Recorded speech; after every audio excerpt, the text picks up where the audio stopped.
Hey guys, Mighty Gazelle here, reading the My Hero Academia manga unofficial translations. This is chapter 329, just dropped a few minutes ago. And last chapter was huge, honestly.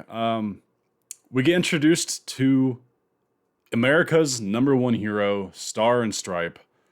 And I'm not going to ramble on about this, but I have very mixed feelings on Star and Stripe.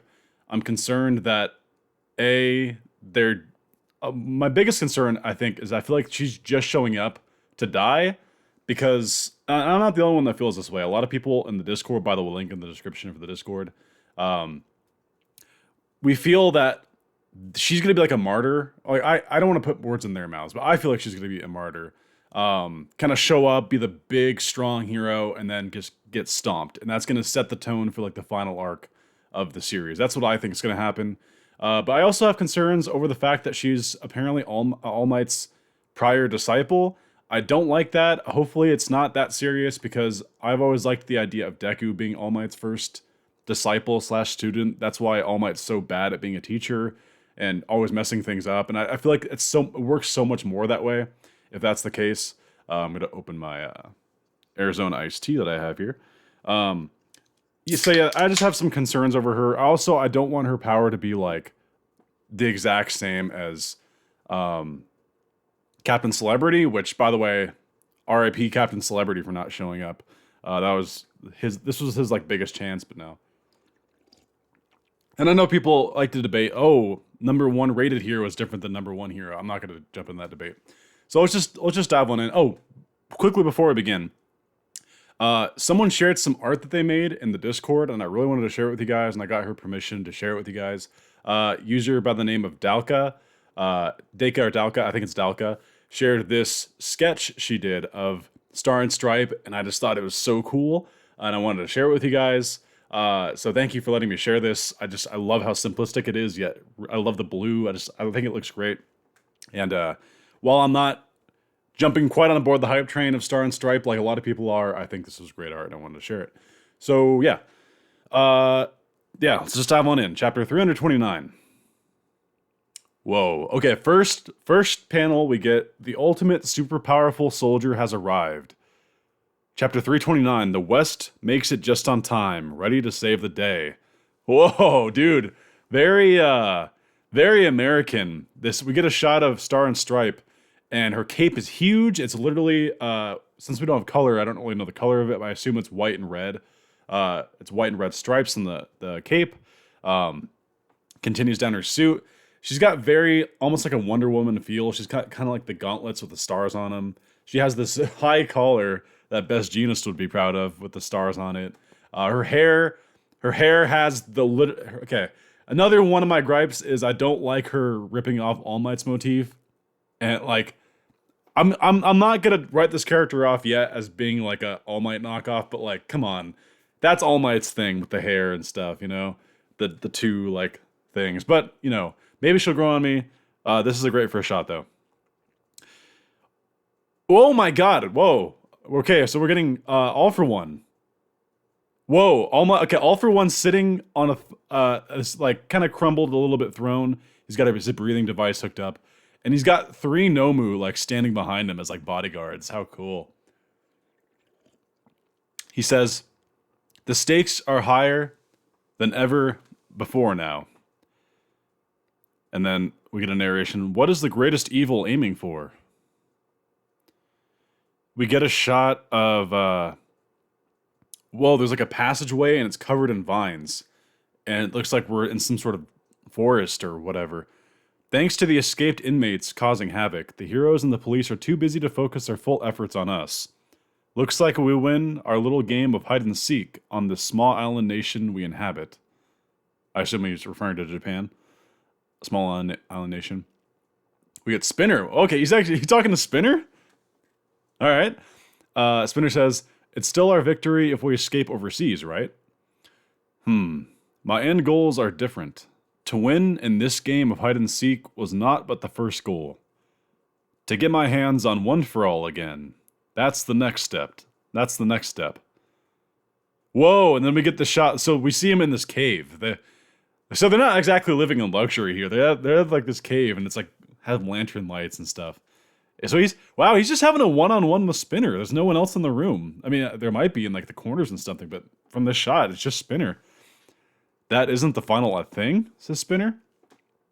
I've laid out plans that span lifetimes, says All For One. Yeah, because he's at least 120 years old, roughly, ballparking it. I did the math a while back. Like, we don't know for sure, but he's got to be at least like 100, 120 at minimum. I've laid out plans that span lifetimes. And now, as we wind down the clock on this grand plan, we are approached by both our greatest hurdle and our greatest opportunity. You see, I have friends all over the world. Oh shit, are we about to learn about like the global like crime? Not syndicate, but like, because I've always wondered like, All For One's definitely got connections, right? If the heroes have connections, there's no way the villains don't. Here in Japan, All Might has surpassed organized crime almost completely. Suppressed all organized crime almost completely. Because All Might's a beast. Respect on the name. But overseas, this isn't the case. However, if those people are left unchecked too, it is almost guaranteed that those countries would turn on each other. Spinner replies, but what do you mean by a hurdle and a chance? All For One says, stars and stripes. The world's strongest woman. Whoa, we get a shot of the Statue of Liberty. Whoa, that's so weird. That's so bizarre. Like showing like Horikoshi literally drawing the Statue of Liberty. That's crazy. The world's strongest woman, he says. She hails from the home of the heroes, the land of the free. Yeah, America. And sits at the zenith of heroes all around the world. Underhanded tricks won't work on her. If someone like her were to intervene, there's no doubt we would be in trouble. As we get this parallel shot, all for one on one side and Star and Stripe on the other. But if I were to get my hands on her quirk, oh my god. He's gonna try to steal her quirk? Okay. Alright. Well, the rest is history, as they say. He's even looking excited about it. He's got a big grin on his face, and he's like, but if I were to get my hands on her quirk. Oh no. What is her quirk? Are we going to learn that in this chapter? By the way, Star and Stripe looks very, like...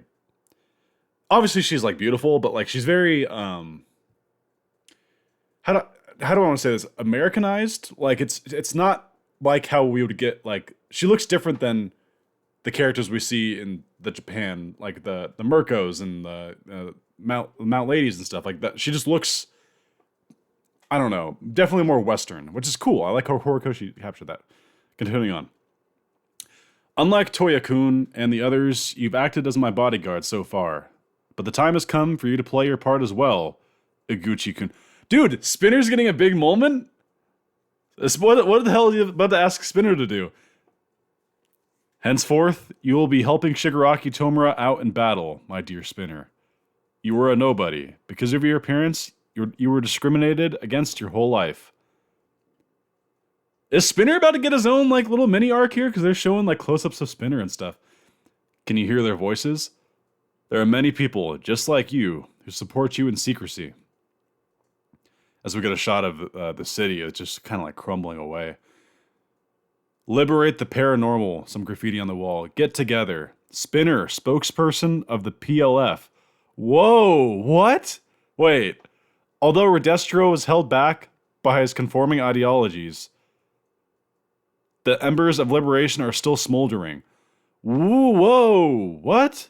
Surviving executives of the Paranormal Liberation Front. They're making Spinner be like the face of an uprising? Is that what I'm getting at here? And it's so weird hearing All For One talk about Redestro.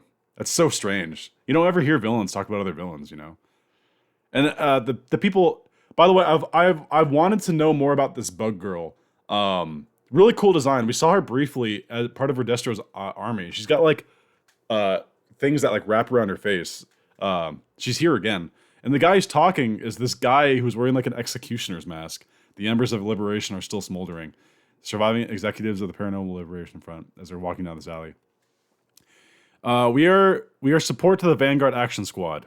Because of his ideologies, we serve in Spinner's squadron. Oh, they were spinners. Okay. They never really brought that back up, like why they showed the teams of people that were underneath them. That's a little nice tie-in. Um, Skeptic was the only unharmed member, told us to liberate them all. Round up the remnants and turn the dream of revolution into reality. And then we get a shot of Skeptic on his computer typing away. We need lots of soldiers on foot, he says. You want to know the easiest way to recruit tons of people? The former league are a bunch I don't like one bit, but we can't waste the hand we are dealt, especially now. Okay, so Skeptic and Spinner are going to, like, Spinner's going to be the face of these posters, and Skeptic's going to work behind the scenes to rebuild an army? Is that essentially what I'm getting here? And kind of scrounge up the survivors and recruit more people? That's very interesting. Dude, this sucks especially now because you think like how much they screwed Spinner in the newest season. Now, like this is kind of funny. It's almost like it's not. I don't think this is actually true, but it's almost like Horikoshi was like, whether you like it or not, Spinner is important to the story, and he's actually giving a big moment here, so that's cool. The rise against the Hero Society. As we get a shot of Toga, they may have been a diamond in the rough. They were personally recognized by Redestro, after all. And we get a shot of Dabi, he's got like the white hair. He's looking crisp. The League of Villains are true liberators. Whether or not they can actually do it isn't relevant as of now. So the shot of Toga, she's sort of there's like a white background. We haven't seen Toga since she ran away from the Uraraka fight, and I've been wondering where she is, but this doesn't tell us anything. It's just sort of a picture of Toga. And we get Dabi, who's standing in a forest. He's got the white hair. He hasn't dyed it back. Interesting. So worship them. The ones who will make them realize their true potential will be us. Whoa. Woo. Okay, wait. Is Spinner getting a redesign? Not like a redesign, but like a new costume? He looks very hero killer here. Stain. There's a shot splitting him down the middle. On the right, it's just regular Spinner. And on the left, you see like something that's very Stain-like. How it's like the band. Obviously, he has the same bandana as Stain because he was a follower of him. But like he's got the black hair, he's got the bandana on, and his eyes, you can't really see them. They're just like white silhouettes. And his scarf changed. His scarf went from like a nice normal scarf to like a ragged scarf, kind of like Stain's would be.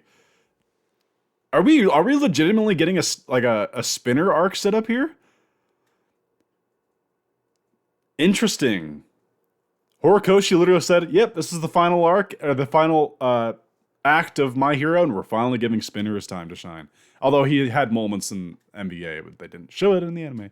But okay, I'm on board. I've never been like a huge Spinner fan, even though I'm acknowledging all the stuff they didn't show and stuff. But I've always liked him fine enough. He was kind of like the rock of the team a little bit. We will be the ones to sow the seeds, to set up Shigaraki Tomura's destruction of the future. And I don't know what this shot is of. Is that of Shigaraki? Is that his white hair? I can't really tell. It's not really a focused shot. Okay, as we cut to Hawks and Genis driving in their car, and I presume that's Endeavor flying alongside them. I like how way back in season 4, Endeavor's like, I can't fly, I just stopped myself from falling. But now he's like, nah, screw it, I'm just gonna fly. Maybe he like had his own sort of level up sort of moment, but all right. Hawks is talking to Genis. Hawks says, "It appears she'll be entering our airspace shortly. As soon as we meet with her, we can begin planning our countermeasures."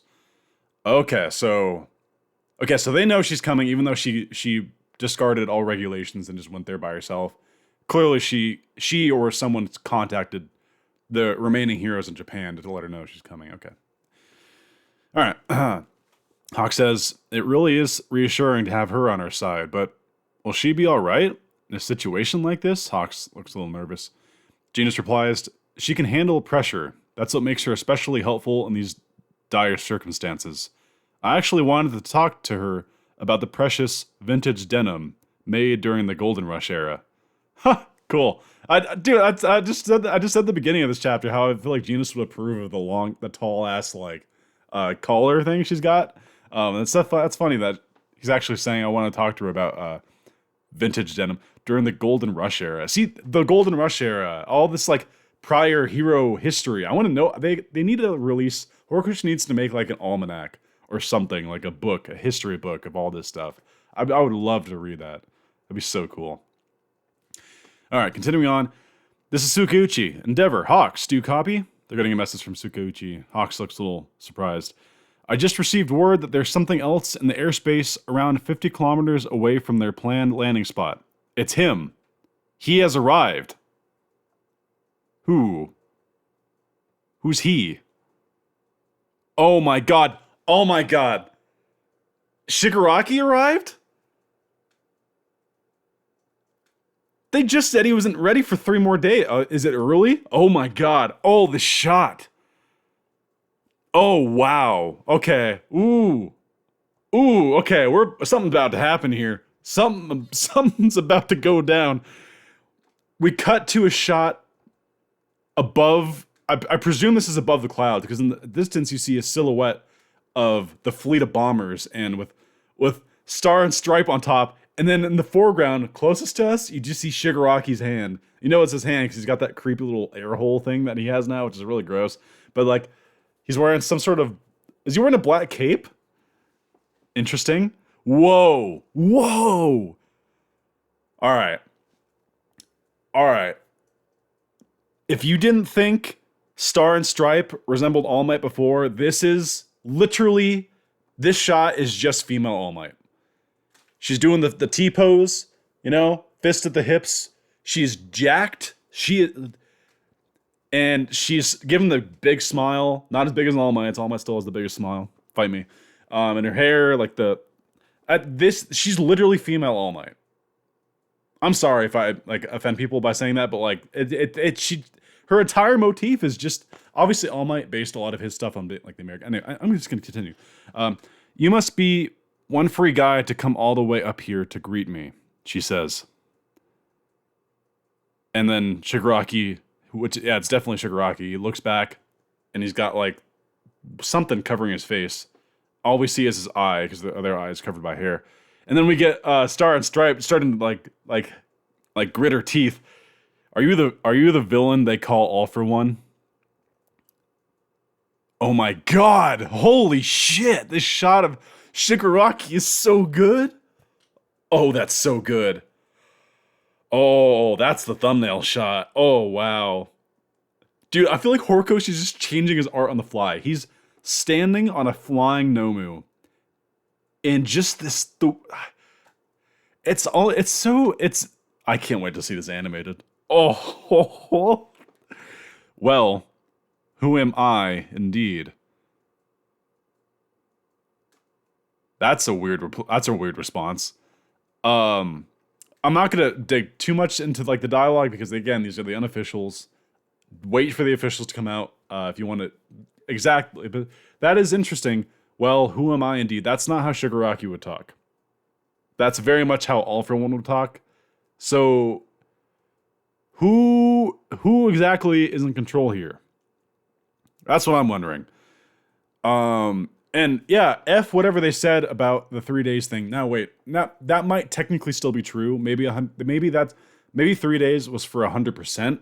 Maybe he's only at like 95 or 96% right now, which really, doesn't matter. That's close enough. I would imagine.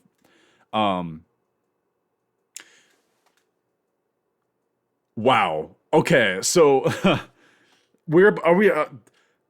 okay, so I really feel like my prediction is even more valid now, that I feel like Star and Stripe is going to lose. I feel like, dude, you know what this is? This is essentially a villain version of Deku versus like Lady Nagant, where it's like, I'm like, this is kind of good, because I actually kind of like this. This sets up a tone-setting moment, kind of like how I was saying before. How if she does lose here, either she gets killed or her quirk stolen, like they want to do with her plan, Also, it'd be fascinating to see the quirk stealing process like actually performed. I mean, we've seen it in the Vestige world where he like had the two guys and traded their powers, but like in a combat situation, I wonder how it would be stolen. Um, wow, uh, this is crazy.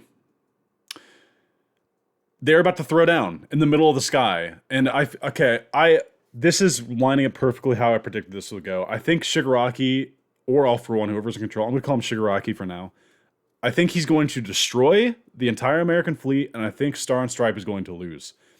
And the reason this is I feel like this is such like kind of like I was saying with Lady Nagant and Deku. The point of that was to have like Deku run into an obstacle that was unique and kind of set the tone for the things that were to follow. Her losing, and potentially she lived, so she didn't die, but her losing was what spiraled Deku down like his path. I think Shigaraki winning here is sort of gonna elevate him to a higher threat status, right? Because you have all these heroes like Best Genius and Hawks and saying like, "Whoa, I'm feeling good. She's here," but like, is this gonna be okay? And then this is gonna be where the world is like, "Oh shit." All For One is the real deal because he just took down America's #1 hero, and it's gonna throw the world into chaos, right? Because they were just saying at the beginning of the chapter how like All For One was saying I'm friends. You see, I have friends all over the world. Here in Japan, All Might suppress organized crime almost completely, but overseas, this isn't the case. However, if those people are left unchecked too, it is almost guaranteed that those countries would turn on each other. Um, and he calls this a chance, right? What I think All For One's goal here is to steal her quirk to become more powerful, because whatever her quirk is, which we didn't learn in this chapter, I wish we did, it's got to be strong if she's the strongest woman in the world. Um, and All For One wants it. You don't really normally see All For One actively want a quirk because over the years he's probably gotten all the ones he really wants. Obviously, other than One For All and stuff. But I think that's his plan, is to take her down, and that would remove the obstacle of these organized crime people rising up and causing chaos. Totally part of his plan. I think, dude, if All For One's in control here, I'm sorry, she's gonna get stomped. I don't know what her quirk is. I don't know what her power is. I think this is gonna be a tragic thing that's about to happen. This is gonna be bad. I would be shocked if she gets away unscathed from this. I think that fleet is for sure destroyed. All those bombers gonna get destroyed. We don't know what her quirk is. Again, I'm kind of worried. I don't want her to just be like. I'm kind of annoyed. I like her a lot already, but I'm also annoyed by her existence because it's just like it feels like a cheap way of having All Might's presence being in this story without it being All Might. Because this is very much like his thing, like, I am here, I'm showing up, I'm like smiling and patriotic and shiny, and I'm a badass. Like that was very much his thing. And she's doing the same thing, kind of. Obviously, I'm jumping to conclusions here, but yeah. This last shot of Shigaraki is so good. I can't wait to read the official translations for this. Wow. That's so freaking cool. Horikoshi's art style is he's the best mangaka currently doing it, I think. In terms of art, I'm not trying to start a debate or anything with like whatnot, but so yeah, great chapter. They Horikoshi, man, he threw us for a loop. Oh yeah, it'll be 3 days. Have some time to breathe. No, we're jumping right into it. Screw the 3 days, dude. For all we know, All For One's playing some like 5D chess, and he said that number specifically to trick the heroes into acting sooner, right into right into the palm of his hand. It's crazy. This is so crazy. Oh man. Oh, this is a great chapter. This is easy 10 just for the shock factor of it. Like this is crazy. Spinner getting an arc set up possibly. That's kind of cool. It's gonna really suck though. Like season 5 is gonna be even worse if you think about like if Spinner actually is important, really important in the end. Because they really scrapped a lot of his like founding blocks of his character in that arc for the adaptation. And like I just love to think that Horikoshi is like, I'm gonna make you make Spinner important in the anime. It's kind of just funny to think about like that. Uh, it's so random, and it feels like such odd timing considering we just got the end of like NBA and stuff, and now Spinner's like, boom, I'm the poster child. I'm literally on a poster. People are gonna rally around me. Now he didn't really agree to it technically. We didn't really see that, but he's on the poster. So anyway, yeah, hope you guys enjoyed my reaction. Leave your thoughts down below. Did you enjoy this? I certainly did. This is awesome. What do you think's gonna happen next? I think she's gonna get. I don't see her walking away from this. Okay, like I think this is gonna be the tone setter for the final act. Like it's perfectly set up. Literally in the middle of the sky, he confronts the world's strongest woman, America's #1 hero, destroys the entire fleet, takes her quirk, possibly kills her. We don't know how it's gonna go. That's crazy to me. That's so wild. So I hope you guys enjoyed, and stay tuned for more. Obviously, I do these every Friday. And until next time, this has been Mighty Gazelle, hoping you all have a mighty day. See you guys.